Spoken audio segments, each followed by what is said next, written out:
Preparem-se para uma jornada fascinante.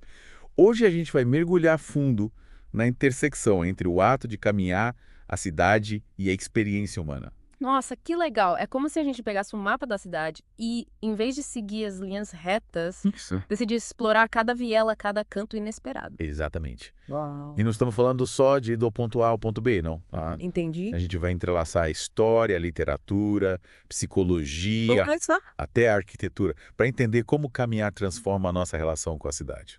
Que interessante. E que tipo de fontes a gente vai usar para essa exploração? Ah, a gente quer a fonte incrível. Yeah.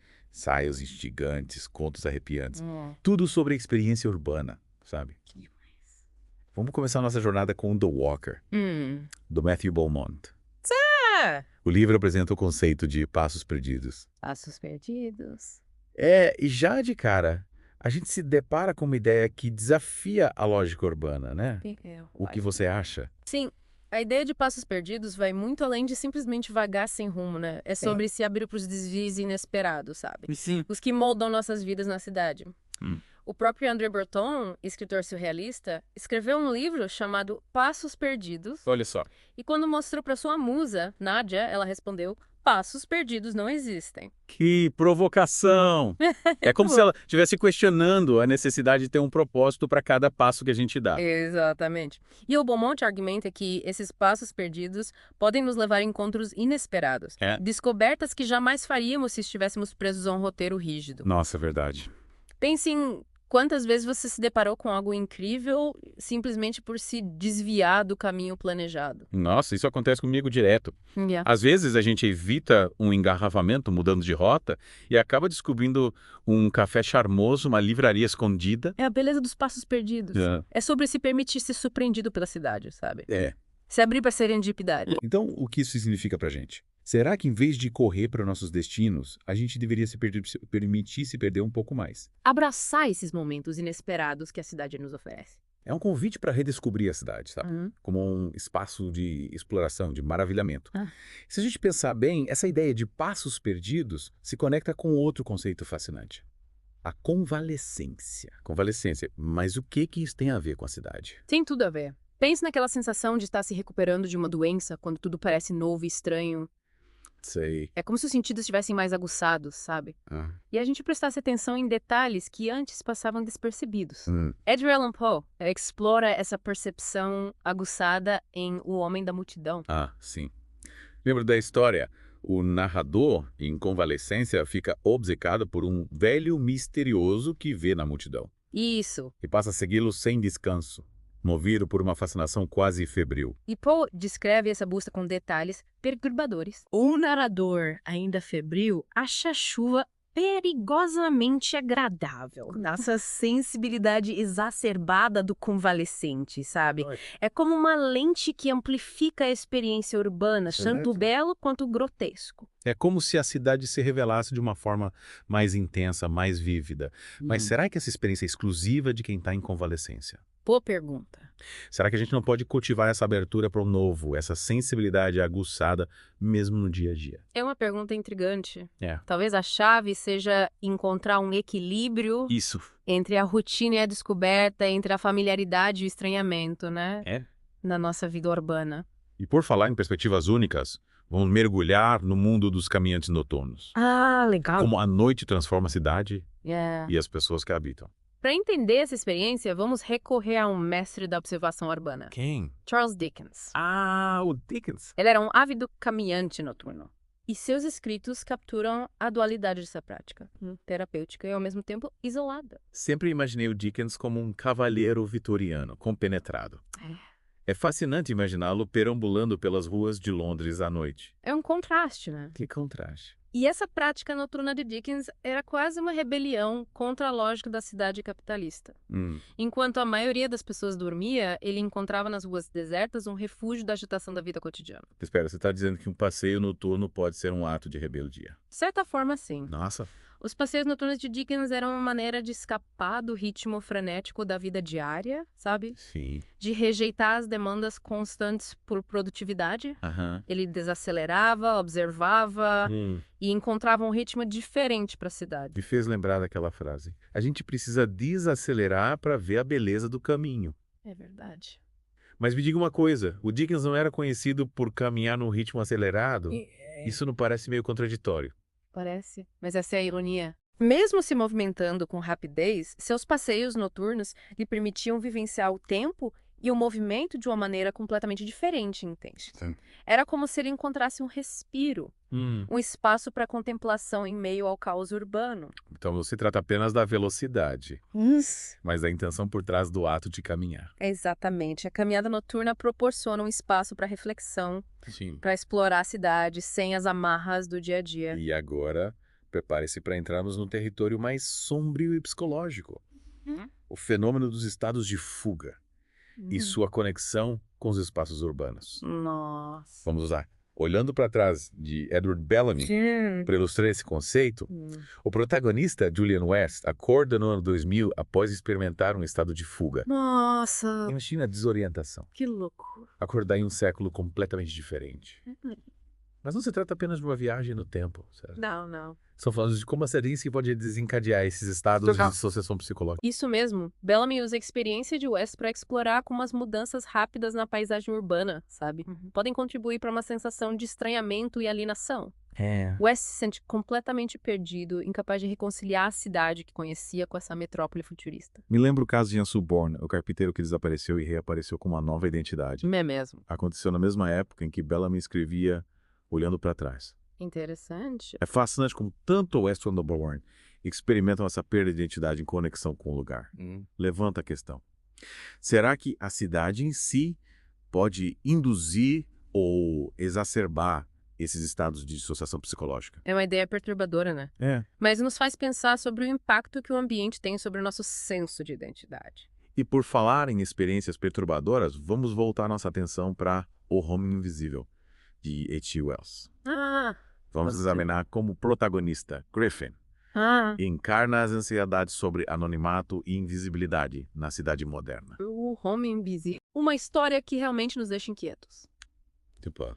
Tem um detalhe que sempre me marcou. Griffin, nude e invisível, se torna um pobre animal bifurcado, Nossa, tendo para sobreviver na cidade. é uma imagem poderosa de vulnerabilidade e alienação, né? Wells leva a sensação de estar perdido na multidão, de ser um ninguém ao extremo. Acho que todos nós já nos sentimos assim em algum momento, perdidos na multidão, como um rosto na massa, Sim, mas em Homem Invisível, essa sensação se torna uma realidade aterrorizante. exatamente. Wells explora esse medo profundo de perder nossa individualidade na imensidão da cidade. É um lembrete de que mesmo numa cidade lotada, a solidão pode ser uma experiência profunda. Verdade. Mas será que a arquitetura da cidade também contribui para essa sensação, sabe? Anonimato de vigilância Com constante. certeza. É. E para entender essa dinâmica, vamos analisar o conceito de paralaxe arquitetônica. Paralaxe arquitetônica. Slavoj Žižek, onde os edifícios nos negociam da mesma forma que nós os negociamos. Nunca tinha pensado em edifício dessa maneira. Pois é. É como se eles tivessem seus próprios segredos. E essa ideia é reforçada pelo efeito viseira, sabe?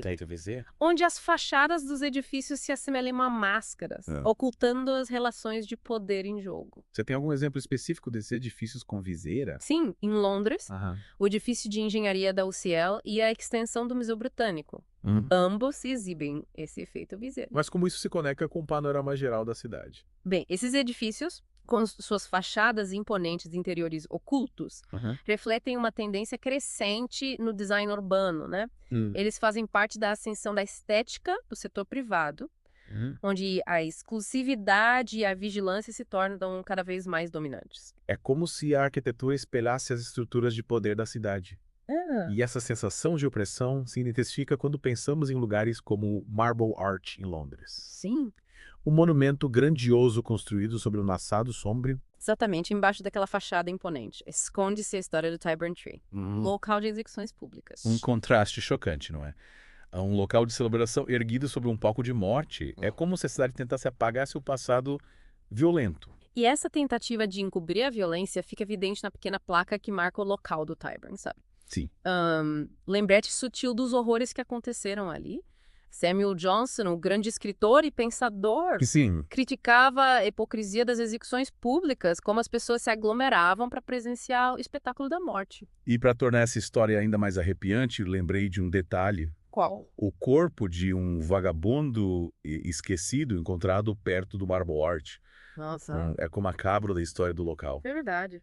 Mas mudando um pouco de cenário, vamos para Paris. Ah, Paris! Explorar as experiências contrastantes que a cidade oferece à noite. Que legal! Vamos acompanhar o relato de um autor que tentou encontrar a Torre Eiffel no escuro. Eu tô erro no escuro. A Torre Eiffel, perdida na escuridão. Como isso é possível? É uma prova de como a noite transforma até os marcos mais icônicos, sabe? É. O autor descreve uma sensação de opressão, como se a Torre Eiffel estivesse deliberadamente se escondendo.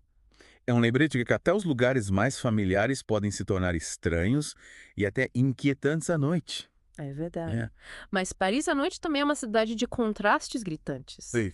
Ao lado da grandiosidade da Torre Eiffel, há a dura realidade da pobreza e da vulnerabilidade. É aqui que entram os encontros do autor com as famílias Roma. Exatamente, o autor pinta um quadro comovente dessas famílias dormindo nas portas, sua pobreza e vulnerabilidade visivelmente expostas durante a noite. É um lado de Paris que muitas vezes fica oculto. Sim. É. Mas mesmo em meio a essa dificuldade, há lampejos de esperança. Ah, que bom. O autor descreve ter encontrado um banco de alimentos funcionando no meio da noite, sabe? Sim. Um testemunho da capacidade da cidade para a compaixão.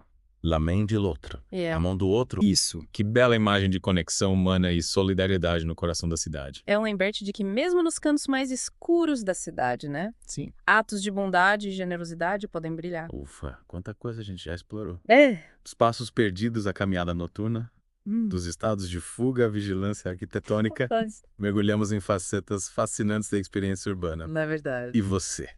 O que te impactou mais até agora? O que te surpreendeu? É. O que te fez pensar de forma diferente sobre a sua própria cidade? Reflita sobre essas questões, pois ainda temos muito a explorar. Essa imersão continua, né?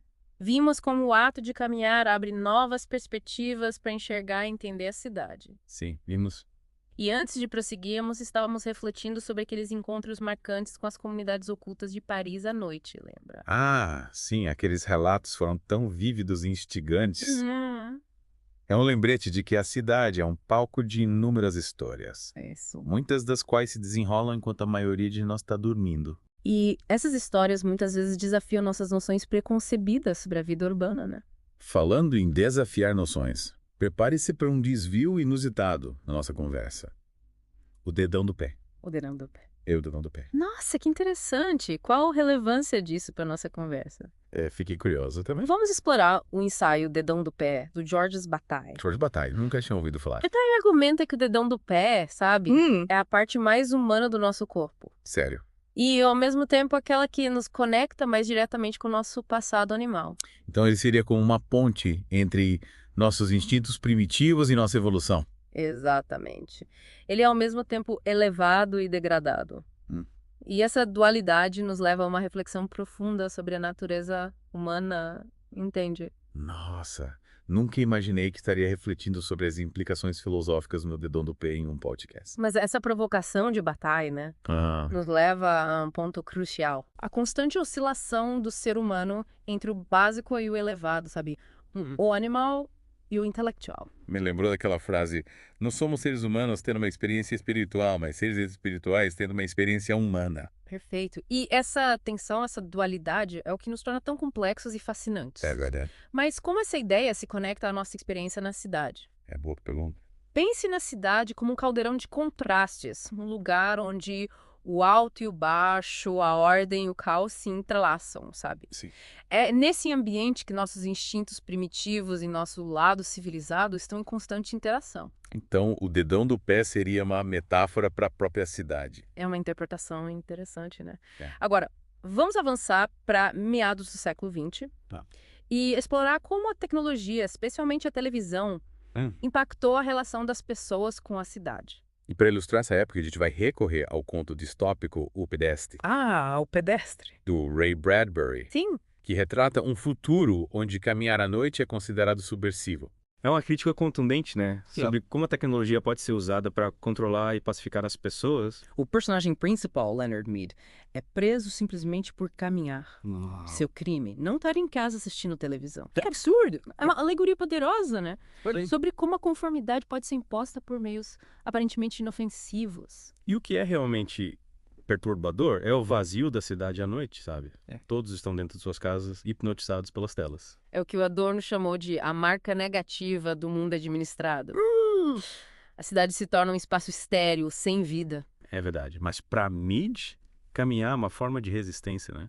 Sim. É uma maneira de reafirmar sua individualidade e se conectar com o mundo ao seu redor. Ele é como um caminhante noturno moderno, sabe? Rejeitando as normas impostas pela sociedade. E tem um detalhe que evidencia o absurdo da situação.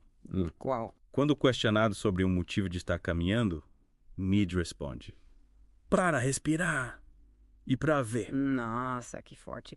Uma frase simples, mas profunda. Em um mundo dominado pela tecnologia, os prazeres simples de estar em contato com a natureza, de experimentar a cidade com nossos sentidos, se tornam quase revolucionários. E o próprio Bradbury era um ávido caminhante, sabia? Sério? Ele nunca tirou carteira de motorista. Que interessante. É evidente que suas convicções pessoais sobre a importância de caminhar influenciaram sua escrita. Na verdade, o Pedestre inspirou seu famoso romance Fahrenheit 451. Ah, Fahrenheit 451, uma obra-prima que nos faz refletir sobre o poder dos livros e das ideias, mas também sobre a rebeldia expressa no ato de caminhar. Em Fahrenheit 451, o protagonista, Montag, Sim. é um bombeiro que se rebela contra um regime totalitário que proíbe livros. E ele acaba se juntando a uma comunidade de pessoas livres que memorizaram obras inteiras para preservá-las. Uma ode ao poder duradouro das histórias, né?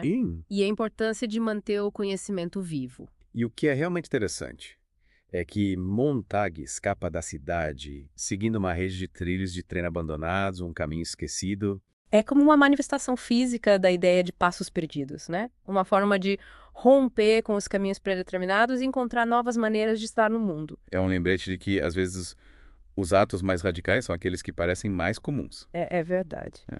E agora, vamos retomar uma questão que a gente abordou anteriormente.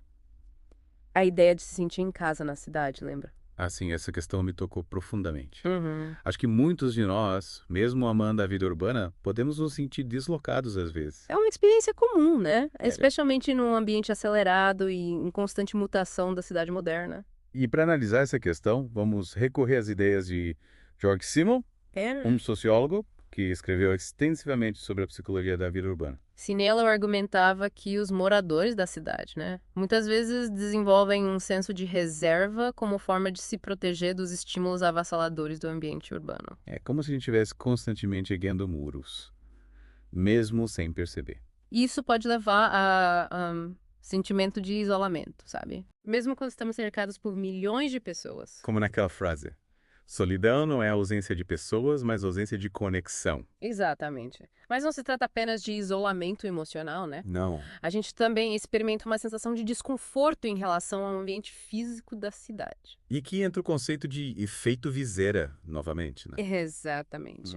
Já falamos sobre como os edifícios podem nos dar a sensação de estar sendo observados, né? Criando um clima de vigilância. Mas vai além disso. Vai. O efeito viseira destaca como a arquitetura pode ser usada para criar uma sensação de exclusão e desequilíbrio de poder. Então, nós estamos falando apenas de edifícios assustadores. Não. Mas edifícios que reforçam hierarquias sociais. Sim, pense nas fachadas imponentes de bancos e sedes corporativas. Elas são projetadas para transmitir autoridade e poder, né? É como se a arquitetura dissesse, você não pertence a este lugar. E esse sentimento pode ser particularmente intenso para comunidades marginalizadas, né? Que muitas vezes se veem excluídas de certos espaços da cidade. É um alerta pelo fato de que o ambiente construído pode ser uma ferramenta poderosa tanto para a inclusão quanto para a exclusão. E nos desafia a pensar criticamente sobre as relações de poder que estão embutidas na arquitetura das nossas cidades, né? Sim. Mas como podemos mudar essa dinâmica? Estamos fadados a nos sentir alienados em nossas próprias cidades. Que pergunta. É algo para refletirmos na última parte da nossa imersão. Chegamos à parte final da nossa imersão sobre a relação entre o ato de caminhar e a cidade e exploramos várias ideias, né? Sim, desde as implicações filosóficas do dedão do pé. Isso. Até a sensação de ser observado por edifícios, lembra? Sim, e agora chegamos a um ponto crucial. Como podemos reconquistar um senso de preenchimento e autonomia nos espaços urbanos? Não basta só diagnosticar o problema. Aí precisamos de soluções para essa desconexão entre nós e a cidade. Exatamente. Para começar, vamos revisitar o poder dos passos perdidos, aquela ideia de abraçar os momentos inesperados, sabe? Sim, os desvios de rota. No início, vimos como os passos perdidos podem nos levar a encontros surpreendentes e novas perspectivas, mas com a tecnologia, está cada vez mais difícil se perder de verdade na cidade, né? É verdade. GPS, mapas, aplicativos, tudo ditando cada movimento nosso. Perdemos a capacidade de navegar intuitivamente, de confiar nos nossos instintos. Esses recursos podem ser úteis, mas criam uma dependência, né? Total. Então, como a gente resgata os passos perdidos nesse mundo hiperconectado? Começa com pequenos atos de rebeldia, sabe? Legal. Escolher caminhar em vez de pegar o carro, guardar o celular e se conectar com o ambiente ao redor. Experimentar um novo caminho, mesmo que não seja o mais eficiente. Redescobrir o prazer da exploração, a emoção do desconhecido e talvez reivindicar o espaço público como um lugar de possibilidades, né? Isso, conexões genuínas. E tem um movimento crescente de ativistas urbanos que defendem cidades mais amigáveis aos pedestres, cidades planejadas para pessoas, não para carros. Exatamente. Mais ciclovias, praças para pedestres, parklets, iniciativas que tornam as cidades mais habitáveis e agradáveis para quem se locomove a pé. É fundamental para combater o isolamento que a gente sente na cidade. Com certeza. Espaços que convidam a interação, a convivência, a simplesmente estar presente no momento. É sobre repensar a cidade, né? Sabe? É interessante pensar que o ato de caminhar pode ser uma forma de ativismo em si. Sem dúvida. Ao escolher caminhar, a gente faz uma declaração sobre nossos valores, prioriza nossa saúde, nossa conexão com a comunidade, com o meio ambiente. E questiona o domínio do carro, que virou um símbolo de individualismo e destruição ambiental. É verdade. Então, da próxima vez que você sair de casa, considere fazer uma caminhada, mesmo que seja por poucos quarteirões. Abrace os passos perdidos, observe o que está ao seu redor e lembre-se, até os menores atos podem ter um impacto significativo. É sobre assumir o protagonismo nas nossas cidades, né? Isso, para passo.